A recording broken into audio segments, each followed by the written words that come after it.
Hey soldier, let's get right tonight. Here I go, scream my lungs out and try to get to you.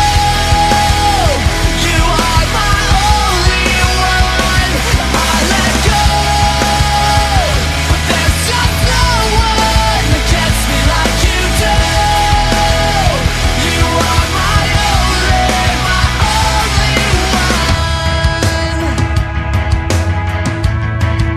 Yo, yo, what is good? Soldier Only here. Welcome to the Solgr and Fusha Only show. With me as well, Fuchsia only. Welcome to the show this week. It's actually going to be just kind of a just chill, relaxed, just chat kind of one. Once again, we're just kind of winging it. It's been a little bit, it has slowed down a little bit on the video game front. We're pretty much just in that routine right now of just grinding away on all these great games that have came out recently. So for me, at least, I'm still in the process of playing through a lot of the campaigns. I'm still playing the Titanfall 2 campaign, which is amazing. I'm getting close to the end on it. I'm playing the the Call of Duty Infinite Warfare campaign, and I'm also playing Shadow Warrior 1 as well. Pretty much I'm all hyped out over the sequel that's coming out early next year. And actually, I didn't tell you this. Tefty told me earlier on the stream that the console version, when it comes out, there's actually going to be an update. There's actually going to be a content update. Ooh. So there's going to be more content than what he played on PC. He actually even said that he's going to get it on console to play it again and to play some of the new stuff. That'd be good. Yeah, That'd be and really good. it was an awesome looking game when I saw him play it. So I'm definitely looking forward for that one. And the first one's really good. From what it looks like the second one is way more like polished. It looks like it's just a lot deeper and a lot better in many ways. But the first one is really good too, so far. Yes, indeed.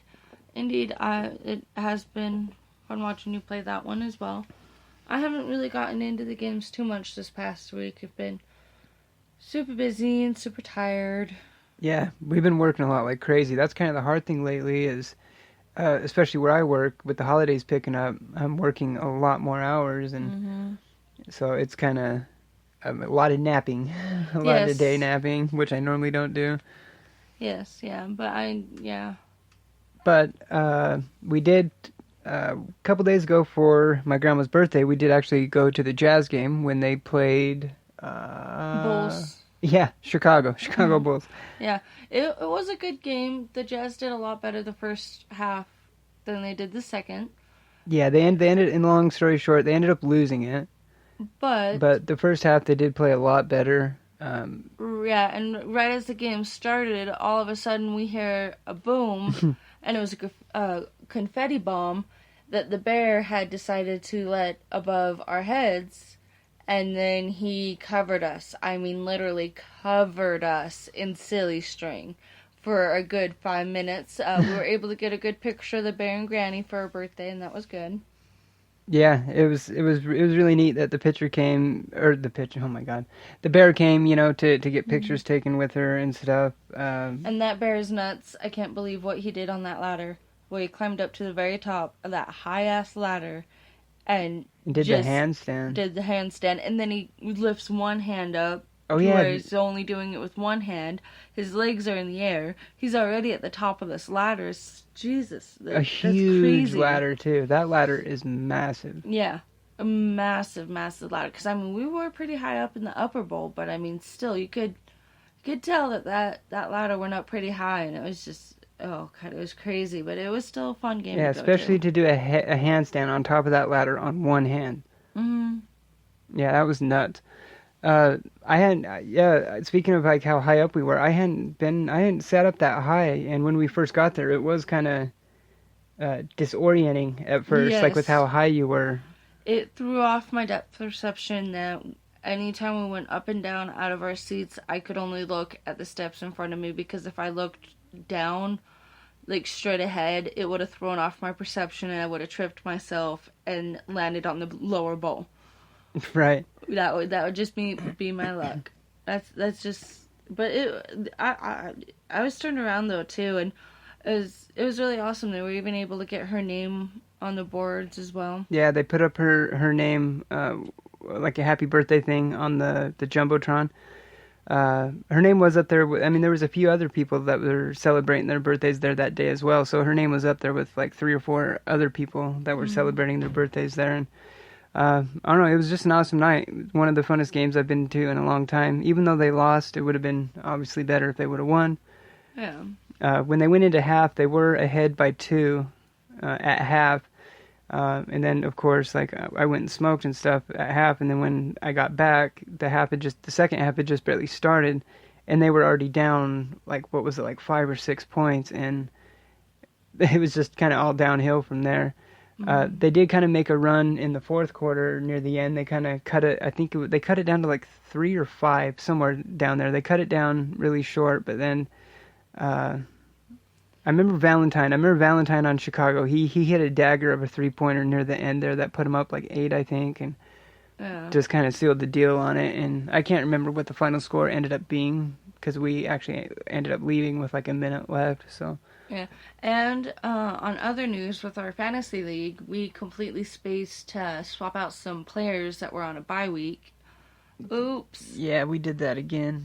Yeah, but I mean, there'll always be another game, and next year we'll do a lot better at it. But I mean, I'm surprised we've been doing as good as we have been for how little we've actually been doing with the players. Yeah, with how little we've actually paid attention and set our rosters before that week. Yeah, because I mean, there's been other games where we've left players in that were on a bye, and we still won. And we still won, right? And it's that paper grade of an A that we got in the drafting. Yeah, because we do have a super solid fantasy team. We're just shooting ourselves in the leg by not setting our rosters. You know, like I said, we get so busy, and then we kind of forget. What we're trying to do, you know, it's hard to keep track with everything we do. It really is, but I mean, there'll be next season that we'll actually pay more attention to, and this season, fantasy-wise, has been fun. And it's been a learning nice, experience because this is our first year. Yeah, that's what I was about to say, is that it is our first year, so there is definitely always room for mistakes that you don't know and things that you're going to learn. Mm-hmm. But especially we're like sharing a team right now. Yeah, who Jammy knows? Next year maybe we'll do our own teams or something. Like once we both actually get the hang of it more of how everything works. I kind of like us being on a joint team though. I like that too, though. Actually, I really do too. It makes it easier because I'm not that good at knowing what players do what. That's true. Whereas others I do and kind of do not. That's true. Yeah. We'll see. I am just so bummed, though, about my Packers this season. What is going on? Yeah, I Why? was actually talking to my cousin a little bit ago, earlier today, about the league this year so far. I looked it up.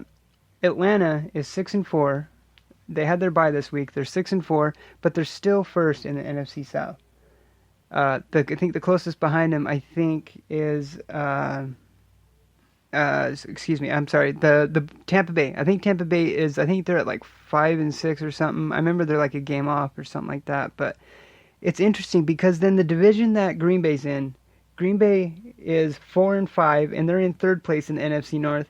But I think it's the Lions that's leading the NFC North. They're still only like one win ahead. Mm-hmm. So the division is still very winnable for Green Bay. Even though it's not looking good for them, their division is still very winnable. And with the other divisions in the NFC being that bad, that is leaving the wild card spots wide open for the NFC this year. Yeah. In the NFC East, which is usually the worst division in the NFC, is actually one of the strongest divisions this year in the NFC. As the Redskins just scored another point, so it's 16-10 Redskins. In the third quarter. In the third quarter, yeah. The Redskins are 5-3 coming into this game. The Packers are 4-5. The Redskins really need this win to get closer to Dallas. I think Dallas is 9-1. I think they won this week again. Yeah. Dallas is on a roll. Dallas, I think Dallas is obviously going to end up winning the NFC East. And like I said, after that, it's just going to leave the wild cards wide open. I know, like what is going on with this year? I mean, the Dallas are doing good. My Packers aren't doing good. And as far as my Falcons are concerned, this is kind of just par for the course. This is the same thing they did last year. They started off the year so good last year and then just bombed in the second half. We started last year, I think it was 6-0. We won the first 6 games, I think is what it was. And then we lost the last 8. Your Falcons are doing better than my Packers. Not by much. They're 6-4 right now. Granted, that's a winning record compared to Green Bay's is a losing record right now, but still, it's not that far off. Have they played Dallas? Atlanta. Please tell me they win Dallas. I almost want to say I think we might have played them already. Maybe. I really hope that the Falcons beat Dallas because the Dallas beat the Cowboys, and I can't stand. Because like I've said before, with everything I do between work and creating content for the my Sports Nerd Web stuff. Time's very limited to pay attention to all that other stuff too. I try to, even though because that is, I try to get that into my content I create. I'm trying to get more sports into it. Well, and it's funny because before you really got back into video games, you were always listening to sports radio. All this originally started as a sports blog. Is what it started as. Lord forbid I wanted to watch Big Bang Theory when you wanted to watch ESPN. Like, can we watch? I like sports, don't get me wrong, but when all you're watching for a solid week is ESPN, you're going to want to watch something else. I haven't even watched TV in months. Only TV we watch is Walking Dead on Sundays. Speaking of which, is tonight, so stay tuned for our Walking Dead podcast, Talking Decay, tomorrow. But yeah, we don't even watch TV. That's literally the only time we watch TV. The only time we're watching anything is YouTube videos and Twitch. People's streams on Twitch is all we watch. It doesn't look like your Falcons have played the Cowboys yet. Not at all. Oh, it was the Packers. That's right, because they played the Packers already. Yeah, Do they play Dallas this year?